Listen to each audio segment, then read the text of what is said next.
कि इस वीडियो में मैं आपको एक मासूम लड़की के ऊपर लिखी एक सच्ची कहानी सुनाने जा रही हूँ। आज का दिन मेरे लिए बहुत खुशी का है। एक खास खुशी से मेरे पैर ज़मीन पर नहीं लग रहे थे। पापा ने मुझे कॉलेज जाने की इजाज़त दे दी थी। बचपन से मुझे पढ़ाई का शौक़ था, मगर पापा मेरी शादी करना चाहते थे। खैर, मम्मी के खुशामद करने पर वो मान गए थे। कॉलेज में आज मेरा पहला दिन था। स्कूल के मुकाबले यहाँ लड़कियाँ ज़्यादा थीं। मैंने महसूस किया कि लड़कियाँ मुझे मुड़ मुड़ कर देखती थीं। मैं बचपन से ही खूबसूरत थी। मेरी माँ और मौसियाँ भी खूबसूरती भी पूरे ख़ानदान में मशहूर थी, और शायद इसी वजह से पापा मुझे अकेले कॉलेज नहीं भेजना चाहते थे। खैर, उन्होंने मेरे आने जाने के लिए एक रिक्शा लगवा दिया। रिक्शे के अंकल पापा के जानने वाले थे। बड़ी उम्र के आदमी थे, सो घर जैसी ही बात थी। पहला दिन तो ठीक ठाक रहा। मुझे उन्होंने वक्त पर कॉलेज छोड़ा और वक्त पर ही लेने आ गए। मैं भी बेफिक्र हो गई, क्योंकि अंकल थे भी पापा की उम्र के। अगले दिन कॉलेज से वापसी पर अंकल ने मुझे बताए बगैर ही रिक्शा एक अनजाने रास्ते पर मोड़ दिया। वह रास्ता मेरे घर की तरफ नहीं जाता था। जब रास्ता काफ़ी ज़्यादा लंबा हो गया तो मेरे दिल में शक सा आ गया। मैंने अंकल को रोकना चाहा, मगर शायद रिक्शे के शोर की वजह से वो मेरी आवाज़ सुन न पाए। इस बात से तो मुझे और भी डर लगने लगा। मैं इस अनजाने डर के मारे पसीने से भीग गई। कभी तो मैं रिक्शे से उतरने का सोचती थी, मगर फिर ख्याल आया कि चलते रिक्शे से छलांग लगाना बहुत बड़ी गलती होगी। भगवान न करे कोई अनहोनी हो गई तो मैं क्या करूँगी। थोड़ी देर बाद अंकल ने रिक्शा एक घर के आगे रोक दिया। मेरा तो दिल ही धड़कने बंद हो गया था। आने वाले वक्त के लिए मैं खुद को तैयार कर रही थी। सोच रही थी कि अगर कुछ हुआ तो मैं ये करूँगी, मैं वो करूँगी। हालांकि मैं जानती थी कि मैं कुछ नहीं कर सकती थी। मैं तो अभी अभी स्कूल से निकलकर कॉलेज में आई थी। खैर, अंकल ने रिक्शे से उतरकर दरवाजे की घंटी बजाई। थोड़ी देर के बाद दरवाज़ा खुला और एक 14-15 साल की लड़की एक अधेड़ उम्र औरत के साथ बाहर आई। औरत ने अंकल से कुछ न कहा, चुपचाप बात किए बिना दरवाजे से अंदर चली गई, जबकि लड़की आकर रिक्शे में बैठ गई। मैंने सुकून की सांस ली, वरना तो मारे डर के मेरा बुरा हाल था। लड़की रिक्शे में आकर बैठी तो मुझे कुछ सहारा हुआ। उसने नकाब पहन रखा था, जिससे सिर्फ उसकी आंखें नज़र आ रही थी, जो बड़ी बड़ी और नीले रंग की थी। उसके सफ़ेद हाथ और कागजी उंगलियां, उसकी खूबसूरती दिल ही दिल में मुझे अपनी तरफ खींच रही थी। मैं उससे बात करना चाहती थी। मैंने उसकी तरफ 2-3 बार देखा, मगर वो मेरी तरफ ना मुड़ी। खैर, मैं भी अंकल के मारे चुप रही। उससे बात करना ठीक नहीं समझा। वही बात नहीं करना चाहती थी तो मैं क्यों करती। रास्ते भर हम चुप रहे, कोई बात नहीं की। घर आकर मैं होमवर्क करने में लग गई और फिर उसे भूल गई। अगली सुबह जब मैं कॉलेज जाने के लिए रिक्शे में बैठी तो मुझे रिक्शे में बातों की आवाज़ आई। पास पहुंची तो वो लड़की और अंकल बातें कर रहे थे। मेरे आने पर दोनों चुप हो गए। उनकी ये बात मुझे कुछ समझ न आई और कुछ अजीब भी लगा, मगर मैं चुप रही, क्योंकि ये उनका आपस का मामला था। आज भी सारा रास्ता उस लड़की ने मुझसे कोई बात नहीं की। मैंने कॉलेज में एक नई सहेली बना ली थी। मैंने उससे उस लड़की का जिक्र किया तो उसने मुझसे कहा कि कोई खतरे वाली बात भी हो सकती है। आजकल अगवा करने वाले लोग भी ऐसे ही हथकंडे इस्तेमाल करते हैं, मगर न जाने क्यों मुझे महसूस नहीं हुआ। अगर उन्होंने कुछ ऐसा ही करना होता तो मेरे पापा भी ज़माने को पहचानने वाले इंसान थे। वो भला क्यों उन पर भरोसा करते। दूसरा ये कि अगर कुछ ऐसी बात होती तो आज तक मुझे उसका पता न चलता। खैर, मैंने लड़की की बात को दिमाग से निकाल दिया, मगर मुझे हैरानी तब हुई जब वापसी पर भी मुझे वो रिक्शे में बैठी ही मिली। और फिर ये सिलसिला जारी रहा। मैं सुबह आती तो रिक्शे में बैठी रहती, और जब शाम को छुट्टी में अंकल मुझे वापस लेने आते तभी भी वो रिक्शे में बैठी होती। यहाँ तक कि मेरा घर आ जाता और अंकल मुझे घर के बाहर उतारते थे, वो रिक्शे में ही बैठी थी। अब तो मुझे उसमें दिलचस्पी सी हो गई थी। वो रोज़ एक ही तरह के नकाब में होती और कोई बात न करती और ख्यालों में गुम रहती थी। मैं उससे दोस्ती करना चाहती थी, बल्कि शायद यूँ कहूँ कि बात करना चाहती थी, क्योंकि सारा रास्ता मैं बोर होती थी। अगले दिन मैंने उससे बात करने की सोची, मैंने हिम्मत करके उससे उसका नाम पूछा। थोड़ी देर वो मुझे खामोशी से देखती रही और फिर धीरे से बोली, जी मेरा नाम शहनाज है। इतना कहकर वो खामोश हो गई। मैं उम्मीद कर रही थी कि वो मुझसे पूछे कि मेरा नाम क्या है, क्या करती हूँ, कहाँ जाती हूँ, मगर उसने कुछ ना पूछा। तो मुझे और ज़्यादा बात करना ठीक नहीं लगा। आने वाले दिनों में हमारी कोई बात नहीं हुई। अब बस इतना हुआ था कि मैं उसे मुस्कुराकर देखती तो वो भी मेरी तरफ मुस्कुराकर देख लेती। अब मुझे लगने लगा था कि वो मुझसे बात करना चाहती है, मगर डरी सहमी रहती रहती है, इसलिए वो मुझसे कुछ कह नहीं पाती। अक्सर उसकी आंखों में सवाल होते या गुजारिश होती, मगर फिर भी कुछ सोचकर चुप हो जाती। लफ्ज़ उसके हलक में अटक जाते। शायद वो बात करना चाहती थी मगर कर नहीं पाती थी। एक दिन कॉलेज से वापसी पर अंकल को किसी ने फ़ोन किया। फ़ोन सुनते ही उन्होंने रिक्शा रोका और साइड पर लगाया। रिक्शे से बाहर निकलकर वो मेरे सामने आके बोले, बेटा मुझे ज़रूरी काम आ गया है, मैं आधे घंटे में वापस आता हूँ, तब तक तुम दोनों यहीं बैठे रहना, सुरक्षित जगह है, कहीं इधर उधर मत जाना, मैं जल्दी आ जाऊँगा, मेरा इंतज़ार करना। मैं जी अच्छा कहकर बैठ गई और दिल में भगवान का शुक्र किया कि आज शहनाज से बात करने का मौका मिलेगा। जब अंकल के जाने का यकीन हो गया तो मैं उसकी तरफ मुड़ी और कहा, आप कहाँ से आती हैं? मुझे आपको यहाँ देखते हुए काफ़ी दिन हो गए हैं। मैं अकेली रास्ते भर में बोर होती हूँ। आपसे बात करने का दिल चाहता है मगर आप जवाब नहीं देती तो मैं भी चुप हो जाती हूँ। मैंने एक ही सांस में सारी बात कह डाली क्योंकि आज मुझे उससे बात करनी थी। ये सुनना था कि शहनाज की मुस्कुराहट भी लौट आई। हालांकि वो हैरान परेशान बैठी थी। इतने दिन रिक्शे में साथ आने जाने की वजह से हम में अपनापन पैदा हो गया था। उसने इधर उधर देखा और फिर बोली, मैं भी आपसे बात करना चाहती थी। मेरी कोई बहन नहीं है मगर बस अब्बा की वजह से चुप रहती हूँ।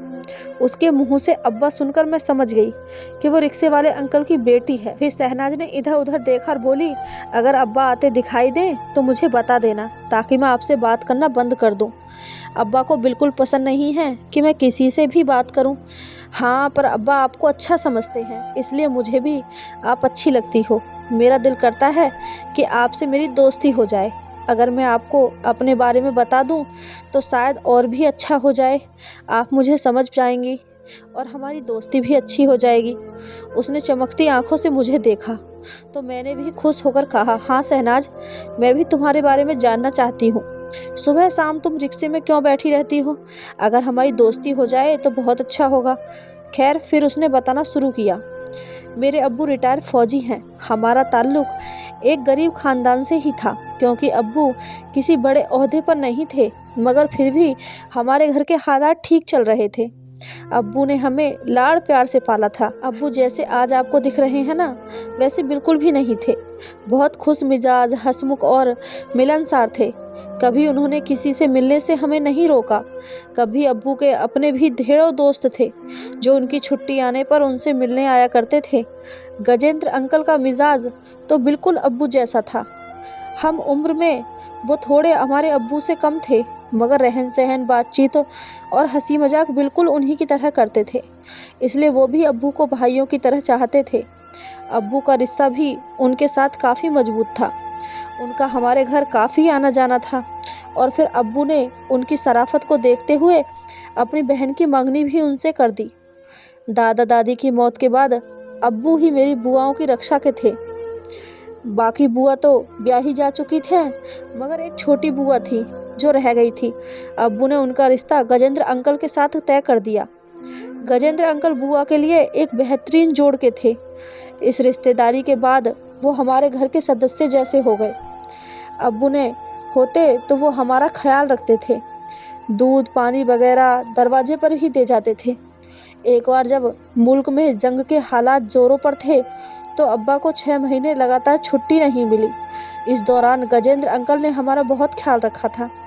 बुआ से शादी के बाद भी उनकी फिक्र हमारे लिए कम नहीं हुई थी।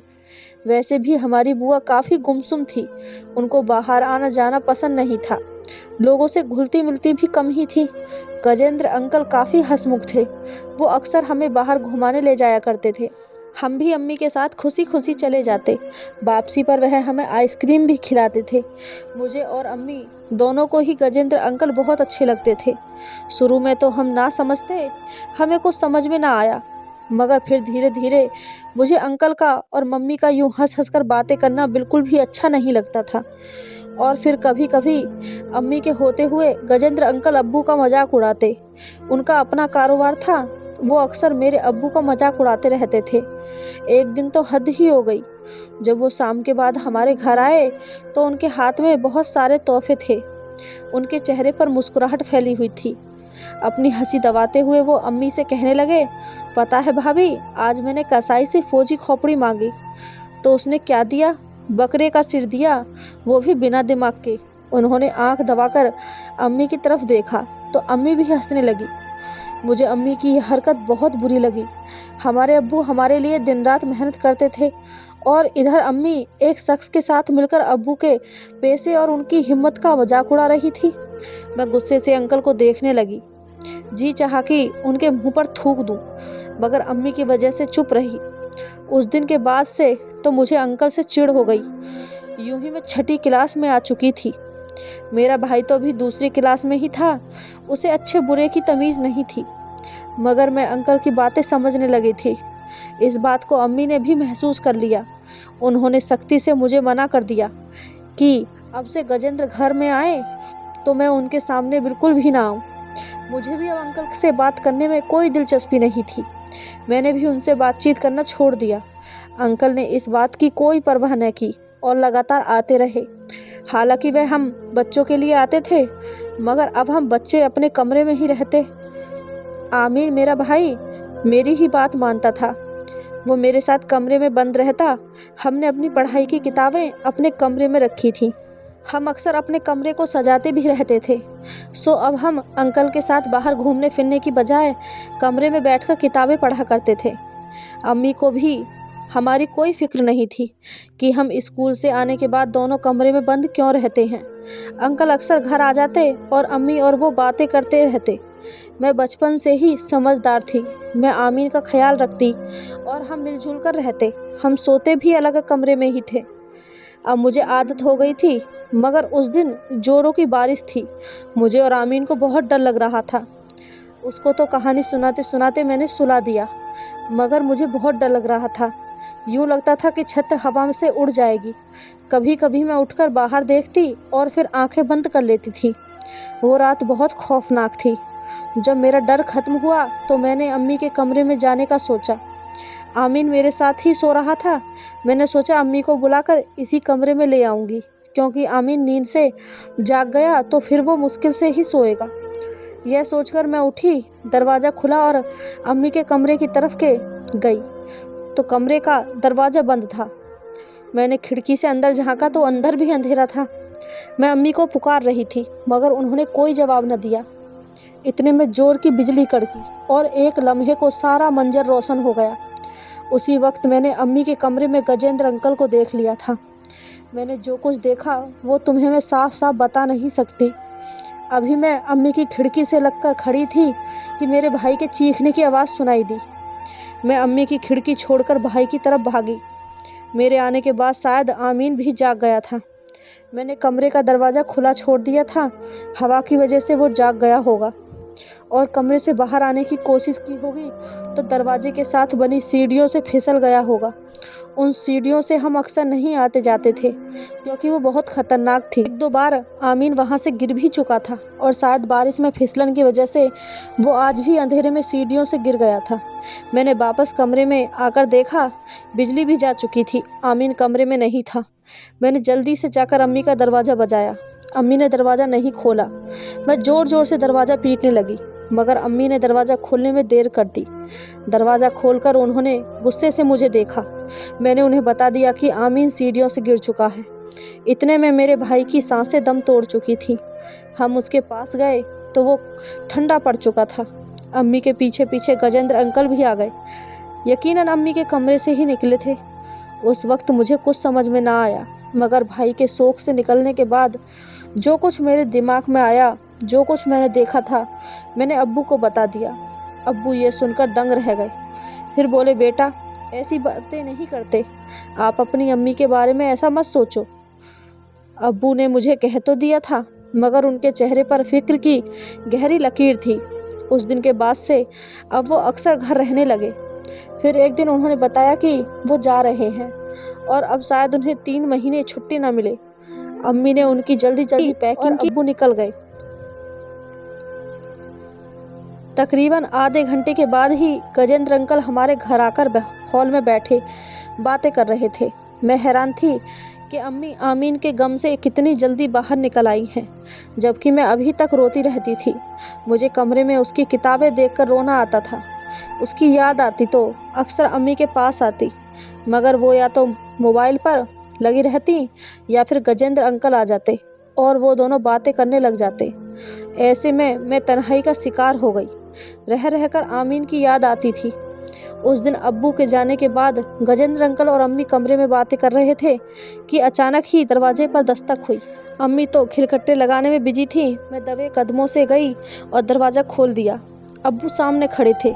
उन्हें देखकर मुझे बहुत खुशी हुई। वो दबे कदमों से अंदर आए और मुझे अपने कमरे में जाने का कहा। उसके बाद अम्मी और अब्बू के लड़ने की आवाज़ें आती रहीं। मैं डरी सहमी अपने कमरे में बैठी रही। 1 घंटे के बाद जब अब्बू ने मुझे बाहर बुलाया तो वहाँ अम्मी नहीं थी, शायद वो जा चुकी थी। अब्बू ने मुझे प्यार किया और तसल्ली दी। अम्मी का पूछकर मैं रोने लगी। अब्बू ने बताया कि अम्मी अब इस घर में नहीं आएगी। उस दिन के बाद मैं और अब्बू अकेले ही रहते हैं। अब्बू कहते हैं कि अम्मी ने उन पर अदालत में केस कर दिया है। अब्बू को अम्मी के कुछ पैसे देने हैं जो उतारने के लिए रिक्शा चलाते रहते हैं। घर में कोई नहीं होता। अब्बू को अब किसी पर भरोसा नहीं है, इसलिए वो मुझे अक्सर अपने रिक्शे में ही बिठाए रखते हैं। कुछ दिन मैं ताई जी के यहाँ रही, मगर अब्बू वहाँ भी नहीं जाने देते, शायद इसलिए कि वहाँ मेरी ताई जी के साथ भाई रहते हैं। अब्बू चाहते हैं कि मैं हर वक्त उनकी निगाहों के सामने रहूं। मुझे भी घर में अकेले डर लगता है। अब्बू ज़्यादातर औरतों को ही रिक्शे में बिठाते हैं। मैं भी उनके साथ नई नई जगहों पर घूमती फिरती हूँ और शाम को हम घर आ चले जाते हैं। जो औरत उस दिन तुमने देखी थी वो मेरी ताई थी। अब्बू किसी से भी ज़्यादा बात नहीं करते। उन्हें चुपचाप रहने की आदत लग गई है, मगर मैं चाहती हूँ कि तुम मुझसे दोस्ती कर लो। अब्बू को तुम अच्छी लगती हो क्योंकि तुम्हारे पापा अच्छे हैं। अगर तुम अपने पापा से बात करो तो मैं तुम्हारे घर आ जा सकती हूँ। उसने उम्मीद भरी निगाहों से मेरी तरफ देखा और बोली, मैं इतवार को बहुत बोर होती हूँ, सारा दिन कमरे से नहीं निकलती। सुबह सुबह घर का काम करके मैं अक्सर ठाली ही रहती हूँ। हम ये बातें कर ही रहे थे कि अंकल वापस आ गए। उनके आते ही शहनाज चुप होकर बैठ गई। मैंने भी उसकी मजबूरी को समझते हुए चुप्पी साध ली। अब उसे मैंने अपने पापा से उनके बारे में बात की और वो बोले, बेटा ये उनके घर का जाती मामला है, बेहतर है कि तुम इस बात से दूर रहो, और वैसे भी तुम्हें अपनी पढ़ाई पर ज़्यादा ध्यान देना चाहिए। पापा की बात सुनकर मैं चुप हो गई। उनसे बहस नहीं कर सकती थी, मगर मैं शहनाज के लिए अक्सर घर से कुछ ना कुछ बनाकर ले जाती हूँ। उसे कहानियों की किताबें भी देती ताकि उसका दिल लगा रहे। और अंकल भी मुझे कुछ नहीं कहते, वो भी मेरे रहन सहन से वाकिफ़ हैं। मैंने कभी कोई ऐसी वैसी हरकत नहीं की थी कि मेरी सोबत उन्हें अपनी बेटी के लिए अच्छी ना लगे। अब हम अक्सर रिक्शे में बातें करते हुए आते हैं। भगवान शहनाज का नसीब अच्छा करे और उसके सारे सपने पूरे करे। अगर आपको हमारी कहानी अच्छी लगी हो तो चैनल को सब्सक्राइब, वीडियो को एक लाइक ज़रूर करें। धन्यवाद दोस्तों।